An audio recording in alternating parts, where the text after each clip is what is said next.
Hi, chào quý vị, các bạn.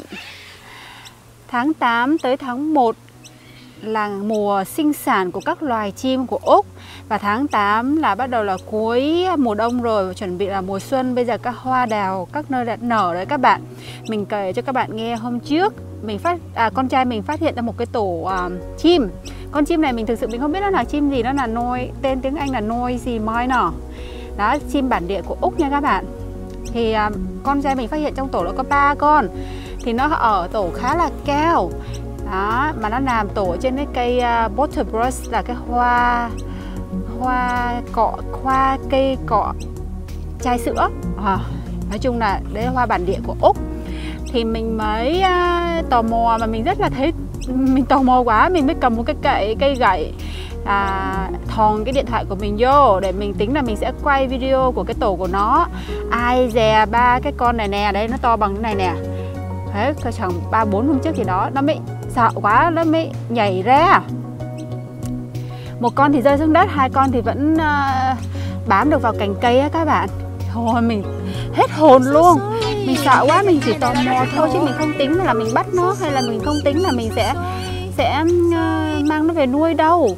Thế hay là mình mới kêu con trai mình mang lại để đưa nó lại lên cành cây các bạn ạ. Mà các bạn biết không, đáng nhẽ cái tổ của nó này ở cái cành cây sau cái cây khuynh diệp kia. Đó, sau một cái cây khuynh diệp trắng đen kia nữa kìa. Đó, châu ở cái cây đó, mà bây giờ á nó đã có thể nhảy nhót đến tận đây rồi nè. Đó, đây là một đứa nè. Các bạn thấy chưa? Đây là một đứa gần nhất chỗ camera của mình. Còn kia là một cái đứa khác kìa. Đó, một đứa nữa ở trên cây trên cao kia. Đó, đấy. Đó, đấy. Đấy, đây là đã có mẹ mẹ nó bảo vệ rồi kìa. Còn một đứa nữa kìa. Con trai mình chỉ cho mình nó trên cao tít kia kìa, cái cây cành to đó. Đó. Nó biết nhảy rồi, nó chưa biết bay thôi nhưng mà nó nhảy rất là giỏi rồi. Và con trai mình cũng sợ, mình cũng sợ. Thế là anh ấy lên trên Google anh tra. Anh bảo mẹ đừng có lo lắng quá.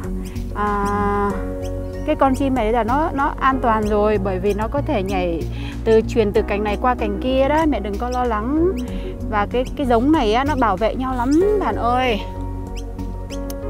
Nó mà nhìn thấy hoặc là có vấn đề gì mà nguy hiểm á, ví dụ bây giờ như này chẳng hạn, cái con này nó đang im lặng này, nó không kêu một tiếng nào luôn, trời mình nghĩ chắc cho dù nó rất là sợ. Đây là một cái cách để nó đánh lạc hướng những những cái con vật, những con chim mà nguy hiểm cho cái tính mạng của nó. Các bạn, nó không kêu nữa, nó không gây sự chú ý nữa. Đó, và luôn luôn có những cái con ở đằng xa đó bảo vệ đó, mà không phải là bố mẹ đâu nha, nhiều khi nó còn mang cả họ hàng của nó sang nữa, không phải 2 con đâu, nhiều khi 4, 5, 6 con nó quay lại một lúc để nó bảo vệ cái con này coi. Thấy vừa nãy một con kìa, trên kia kìa, các bạn nhìn thấy không, đấy có một con nữa kìa. Đó, nó nhảy được cái đó, thấy không, nó nhảy lên chăm được đó. Đó, thế mình bảo con trai mình con này nó phải cảm ơn mình, bởi vì là mình chọc nó vô tình thôi. Nó bay, mình vô tình mình chọc nó thôi, mà nó bây giờ nó phải khả năng sinh tồn của nó phải cao hơn để nó có thể vẫn mớm con đó bạn, để nó có thể học bay nhanh hơn đó các bạn. Đó, nó mang đồ ăn và nó mớm cho con nó đó. Đấy, cái con này là cũng quay lại gần đây nè. Đó, đây là con mẹ này. Đó, con mẹ đó. Đấy, một con trưởng thành là nó phải có cái đuôi dài như kia. Nó bay vào đầu mình để nó dọa mình đấy, nhưng mà mình đâu có sợ nó đâu. Mình đâu có làm gì con nó đâu, mình chỉ quay camera thôi. Đó. Đấy. Nên mình bảo là cảm ơn mình đi, để mình vì cái tò mò của mình á, mà mình đã làm cho nó phải rời tổ sớm hơn dự định, nhưng mà nó sẽ biết bay sớm hơn, tìm cách bảo vệ bản thân nhanh hơn. Đấy. Nhưng mà kể cả nó ở bên ngoài đó, nó vẫn luôn luôn có bố mẹ mang đồ ăn đến mớm nhá. Đó, nhìn đây kìa các bạn.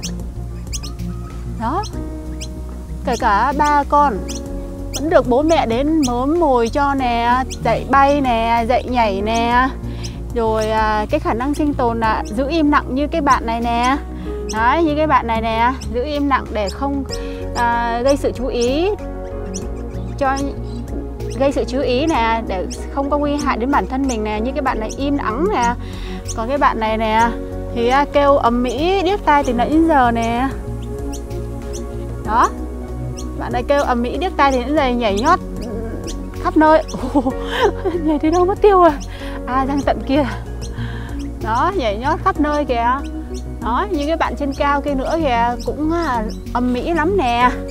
Nhưng bạn này nè, ở gần mình nhất nè, các bạn nhìn thấy mình là bạn sợ, bạn không có kêu một tiếng nào nè. Đó, bạn có biết không, cái giống chim này là một trong những giống chim thông minh, rất là thông minh luôn đó các bạn. Đấy, theo những cái hành động của nó như thế này thì mình thấy rằng là nó rất là thông minh luôn.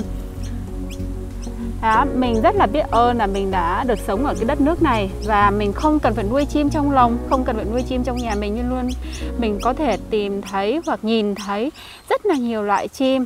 Và có những cái loại chim rất là đắt tiền, như mà các nơi người ta vẫn nuôi để làm cảnh ấy, hoặc là sưu tập á. Ví dụ như là vẹt màu vàng nè, hoặc là vẹt 7 sắc nè, hay là đó, ví dụ như những cái loại chim đấy, hay là chim gala nè, cái con chim vẹt màu ngực hồng ấy, rất là đẹp luôn, của Úc. Mình nhìn thấy nó liên tục, mà nhất là vào mùa sinh sản của nó thì bạn có thể thấy chúng nó bay hàng đàn luôn đấy các bạn. Đó. Cảm ơn các bạn đã theo dõi video của mình. Đó, mình đã rất là vui khi các bạn này đã được an toàn. Cho dù là rời khỏi tổ sớm hơn một xíu, chứ đã rất là an toàn, được sống ở trên cây. Đó, bạn đây này, không phải ở dưới đất thì dễ bị nguy hiểm hơn. Đó, và vẫn được bố mẹ bảo vệ chăm sóc, không có vấn đề gì cả. Và mỗi lần mình đi tập thể dục, đi ngang qua những cái chỗ này á, là mình cũng đều kiểm tra mình lên, mình xem là các bạn ấy như thế nào. Cảm ơn các bạn đã xem video. Hẹn gặp lại các bạn ở những video sau. Nếu mà thích thú với những cái video mình quay về chim chóc, về những sở thích cá nhân, về nước Úc, thì các bạn ủng hộ mình bằng đăng ký kênh, chia sẻ video và like video của mình nhé. Cảm ơn các bạn rất là nhiều. See you. Goodbye. Đấy, bây giờ bạn này vẫn chưa kêu một câu nào luôn. Giỏi ghê.